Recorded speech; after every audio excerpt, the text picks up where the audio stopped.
Hi, I'm Kim Kremen. I'm an exercise physiologist and a Pilates master teacher with Club Pilates.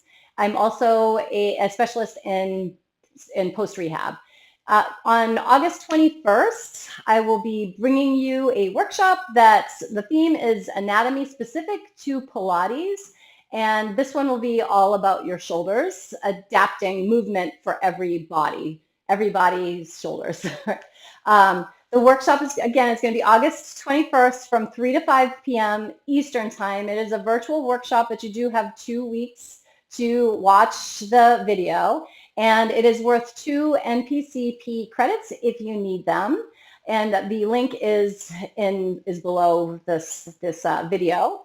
I will not be having my helpers. I have another quiet helper. They're not really very helpful, though. So I'll be doing this in studio with balanced body equipment. This is going to be a lecture and movement style workshop. So in the lecture, we'll explore the anatomy of the shoulder. I'll be using some visual aids for you to start to understand or get a better understanding of the shoulder girdle region.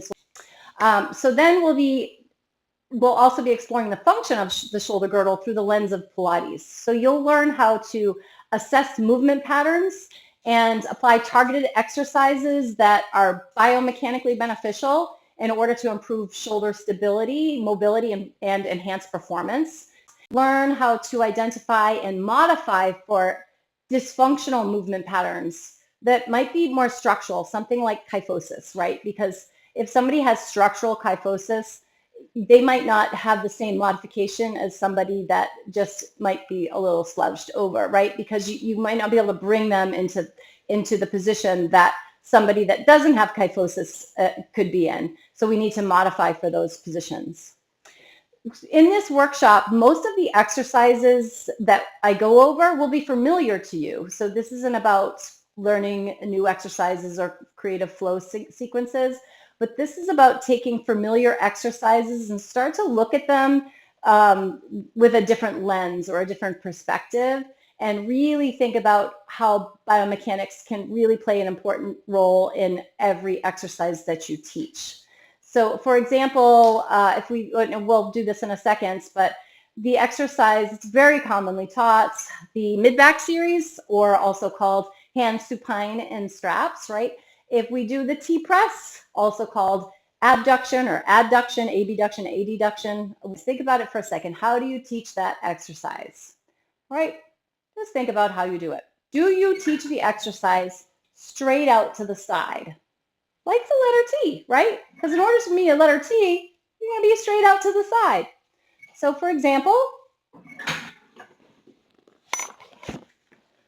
when you teach those T-presses, well, first, we got to get the straps in our hands, go into an imprint, bring the legs down. Now, maybe you even teach it like this. Okay, bring your arms straight out to the side. Now, first, that start position can be really severe for a lot of people because that's a lot of tension, right, and a lot of range of motion. And I'm straight out to the side and pressing. So I can feel that this just feels a little tough for my shoulders, right? We're straight out to the side. So the reason this might not be the best position for most people is because of where our glenoid fossa or our shoulder joint sits on the side of our body. The shoulder joint doesn't sit smack dab in the middle of the sideline of your body. It's slightly forward of the midline. And the scapula, if maybe you're familiar with the term scaption, scaption is the plane of motion that the scapula goes through. And of course, the glenoid fossa is located on the scapula, so you're involving the scapula when you move the shoulder, right? So if you move straight out to the side, it's just going to be not as friendly than if you move in a scaption plane. So a scaption plane just means that you'll move your arms slightly forward of the side, so about 30 degrees would be scaption. So you're lifting out slightly to the side, and the head of the humerus aligns much better with the glenoid fossa in that position.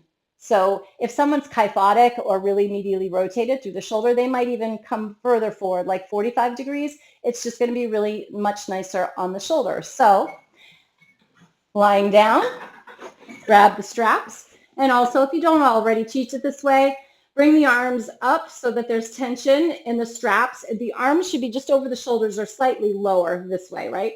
And push into those straps as if you're pushing your arms against an imaginary wall. Plug the shoulders down. Go into that imprint, lift your legs up into tabletop, and then you always want to start with the arms pressed down by your side, right? Then turn the palms in.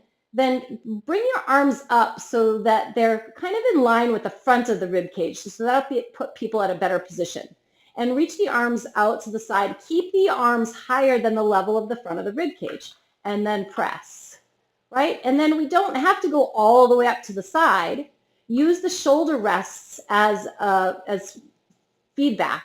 So think about as your arms go out to the side, try to keep your shoulders from pushing further into the shoulder rests. So we're really having to draw into those lats that help depress the shoulder girdle. All right? Okay. So again, that's not a new exercise, but maybe it's a little different way of looking at that exercise. So I really hope that I can see some of your faces during this workshop on August 21st from 3 to 5 p.m.